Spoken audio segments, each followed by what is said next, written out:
இவங்க வந்திருக்காங்க. இவங்களோட உண்மையான பெயர் சத்யா சாய். இவங்களோட அப்பா பெயர் கிருஷ்ணன்.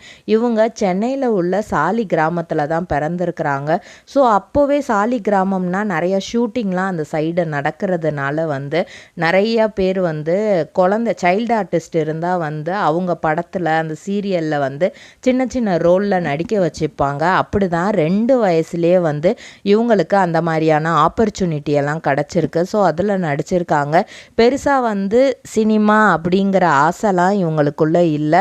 வழக்கம் போல் எப்பவும் போல தான் இவங்களும் எல்லார போல் ஸ்கூலுக்கு போயிட்டு காலேஜ் போயிட்டு படிச்சுட்டு இருந்திருக்காங்க. அவர் ஏஞ்சல் மெட்ரிக் ஹையர் செகண்டரி ஸ்கூலில் தான் இவங்க தன்னோட பள்ளி படிப்பை படித்து முடிச்சிருக்கிறார். பாக்குமட்டை தயாரிக்கும் மிஷின் கிடைக்கும். அதற்கான ரா மெட்டீரியல்ஸையும் வருடம் முழுதும் நாங்களே சப்ளை செய்து வருகிறோம். நீங்கள் செய்யும் தட்டுகளை நாங்களே எடுத்துக்கொள்கிறோம். அதற்கான லோன் வசதியும் செய்து தருகிறோம்.